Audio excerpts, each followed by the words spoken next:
Hi, welcome to my online classroom. I'm Scott Wyman. I'll be your instructor for the duration of this course. This is our basic Excel class. Understand that some of you probably already know how to type into an Excel spreadsheet. You add some numbers, you type some letters, and that's fine. I would hope that most of y'all would have at least a basic understanding of that part. What I'm going to go into for this basic Excel lesson is some basic formatting. We'll look at the selection process, how to select different items. We'll look at labels. We'll look at different formulas. And again, it's just nothing fancy on the formulas. We're going to do addition, subtraction, multiplication, and division. Maybe not everybody knows how to do those. A lot of people know how to use the auto sum button up on the ribbon to add numbers together. We'll go a little bit farther than that, and we'll look at some common mistakes that are made when using these basic formulas. So we're going to start with just a little familiarization with the Excel spreadsheet. Actually, they prefer you call it a workbook, not a spreadsheet. Spreadsheets were from the old program Lotus 123. Excel calls theirs workbooks, and then this would be a worksheet. The default Excel workbook, depending on what version of Excel you're using, either comes with 3 worksheets, or if you have 2013 or above, the default comes with 1 worksheet. Adding worksheets, deleting worksheets, easy stuff. We'll take a look at that as well. So we're going to start with this area up here at the top. This is called the Quick Access Toolbar. Some of you may be familiar with it. Some of you maybe not so much. The Quick Access Toolbar is simply a place where you can add buttons for things that you do on a regular basis. For example, I have a camera button up here on my Quick Access Toolbar. This is something we'll talk about when we get into the advanced Excel. It's really nothing advanced. It just takes a picture of whatever you select to take a picture of. But what a lot of people don't know is that you don't know that you can add buttons to this Quick Access Toolbar. So we'll take a look at that too as we go through. After that, we have right here, this is called the name box. Right now mine displays H10 because that's where my active cell is, right here in cell H10. If I move my active cell, then that name box will display where my active cell is. It performs a couple other functions as well. It can also be used to move your active cell. Now, the worksheet is way bigger than what we can see here on this screen. You may or may not know exactly how big the Excel worksheet is. But let's say I wanted to move my active cell to cell, I don't know, ZA27 or ZA2700 maybe even. Then I would just click up here in the name box and you'll see it's highlighted. And then I type ZA2700.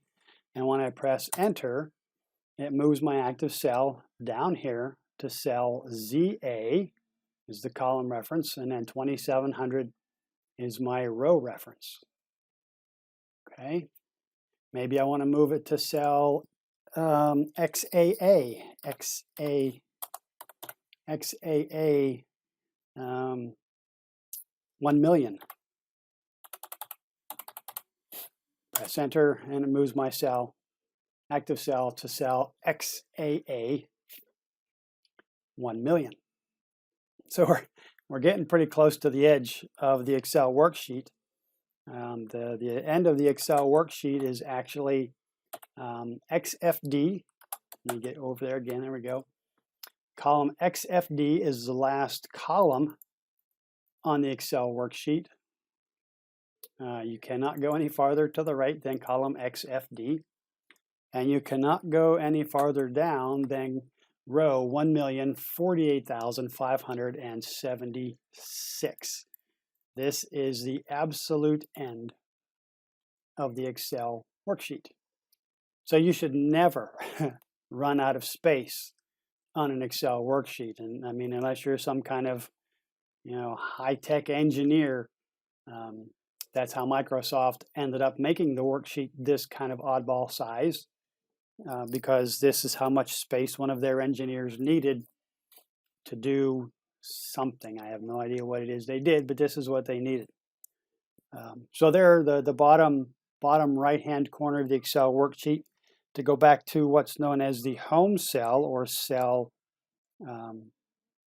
A1, I simply hold down the Control key, press the Home key, and that takes me back to cell A1. Now we're going to look at this little item right here. 3 buttons on this. This is called the Formula Bar Toolbar. You'll see these buttons as we go through our process today. This is the cancel button.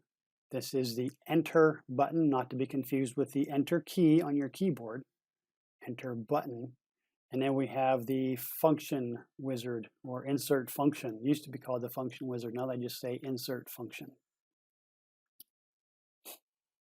After that, we have the formula bar itself.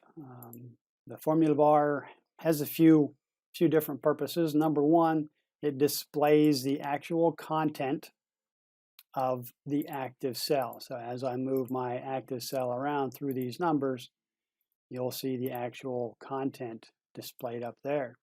And if I have a formula in my cell, let's say I had something in here, 2 plus 3, you'll see that the cell displays the result of the formula or the value of the formula, but the formula bar shows actual.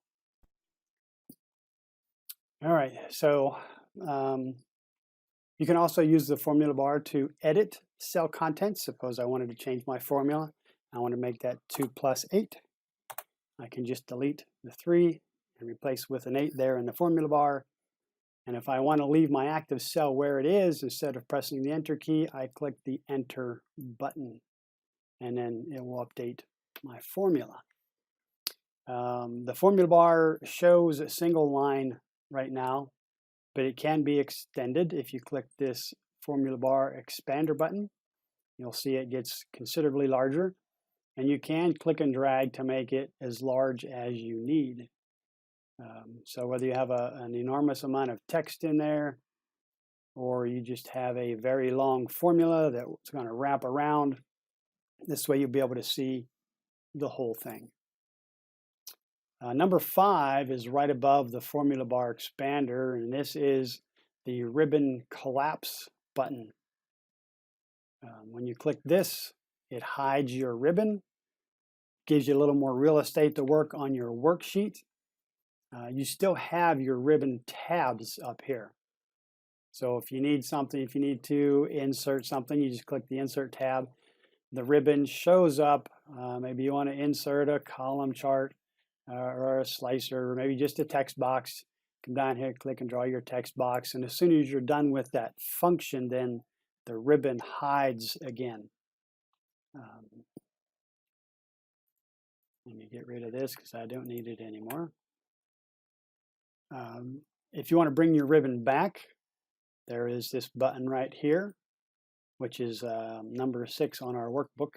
It's ribbon display options. And you want to show tabs and commands all the time. That's how you bring your ribbon back. So this hides it. And you'll notice that there is a keyboard shortcut, Control F1. And many times I'll be teaching this class in person. And all of a sudden somebody's ribbon will disappear. Well, they've either clicked on this button or they've done a Control F1 and that hides the ribbon. Control F1 again, we'll bring it back. So 2 ways to hide with the ribbon collapse button, or Control F1. And then 2 ways to bring it back, either with the ribbon display options or Control F1 a second time brings that back for you. Next, if you've downloaded the handout for this book, is number 7. Number 7 simply points to our column headings. The column headings are the alphabetic headings, right? We got A through, and you remember A through what? A through XFD. So plenty of space across there. Number 8 is our active cell. If you're looking at the book again, our active cell, the heavy green border. Okay, that's your active cell, can be moved. Then we have our row headings, and our row headings are the numerical headings down the left side. And it goes down to 1,048,000 some, a big number, 1,486,000 something. Okay, so that's our main area up here, right? We've got the quick access toolbar, the ribbon, we've got the formula bar and its toolbar, we've got the name box, and we've got the columns and the rows and our active cell that can be moved around the worksheet wherever you need it to go. Down here in the bottom corner, maybe a little difficult to see right now, so let me just add a couple worksheets to this.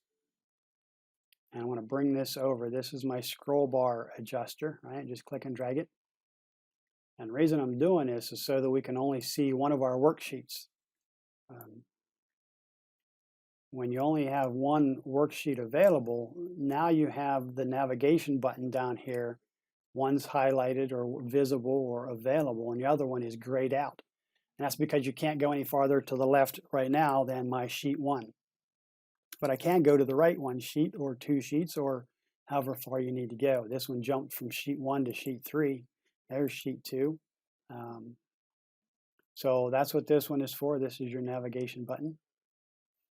And you'll notice that when you hover over that, it gives you the control left click. We'll scroll to the last sheet, right click, and you'll be able to see all sheets. So what that means is if I right click on this, it gives me a list of my worksheets. I have 4 of them up there. If I want to go straight to worksheet 2 instead of scrolling, I just click sheet 2, click OK, and it takes me right to sheet 2.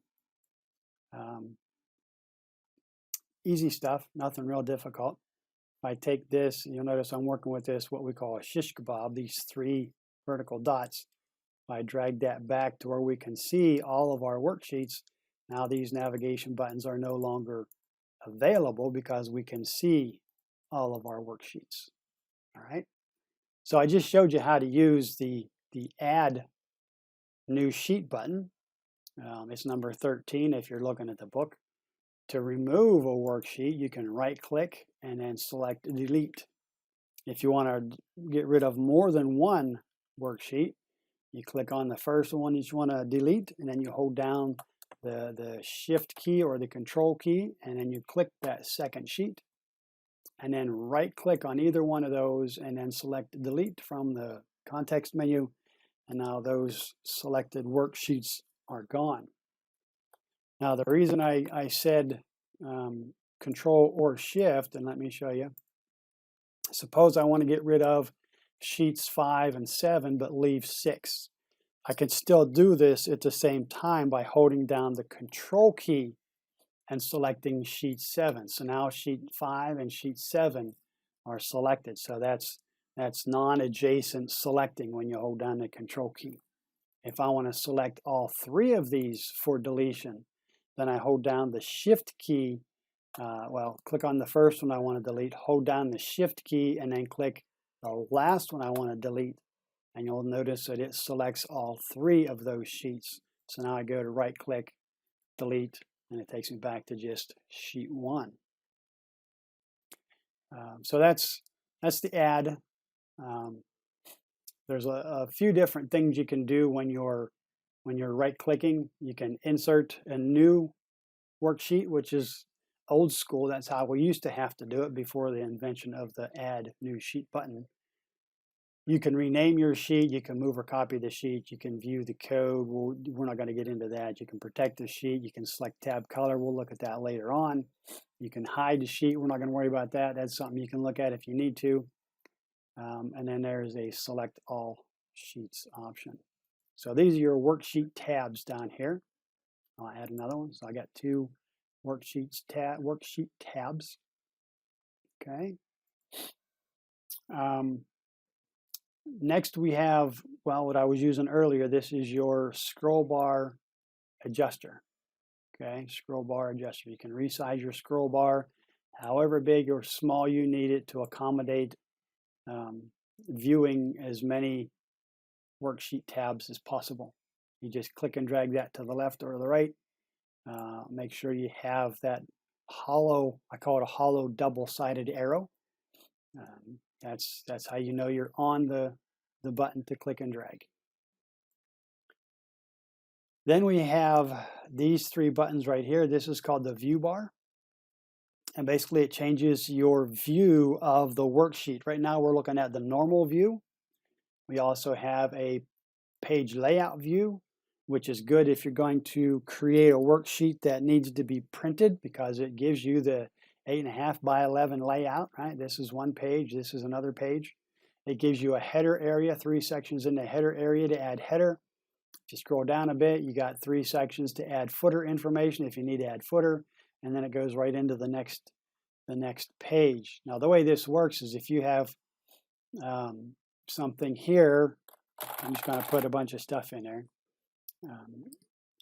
and if it extends beyond this page, then it'll move over and make this your second page. Okay, so there you can see when I press enter to accept that information, half of my stuff is here, the other half is here. So even though it's not actually printed here, it's going to show up when you print on a second page. Let me see if I can get that I can demonstrate that. Let me add a button to my quick access toolbar here. Print preview. Go to print and preview. So there's sheet 1, and there's my partial cell entry. And if I go to page 2, there you can see the second half of my cell entry. So that's how this page layout view works. Like I said, even though there's nothing in this cell, and how do I know that? I know that because I look at the formula bar and it's empty.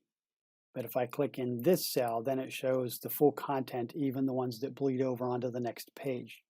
So if I delete that, this page now grays out because it's not active anymore. Same thing at the bottom. If I put stuff here and then press enter, it now drops me down to the next page. If I put something here, now this becomes page 1 and this becomes page 2. So again, I'll go to the page print preview. There's the bottom of page 1. If I go to page 2, there's the top of page 2. So that's how this works when it goes to printing. If you go beyond the bottom row, which in my view right now is row 47, won't always be the same. If you have bigger or smaller rows, then your row numbering may change, but the way it works is still the same. And then on the last column, if your data extends beyond the page end of, or the page margin of that first page, then it's going to bleed over onto a second page beside it. Okay, so that's page preview or page layout view. The next button on here is called the page break preview. And with this page break preview, you can tell Excel what part of your worksheet you want to print. Okay, that's the key part of this. This is for printing. So if I bring this up right now, it shows me the entire page. What if I only want this top set of numbers to be printed? If somebody prints this page, then all I have to do is take this bottom border You'll notice when I put my mouse on that bottom border, I get the double-sided arrow. If I click and drag that up just below that top set of numbers, everything inside the blue border will be printed. Anything outside of that blue border will not.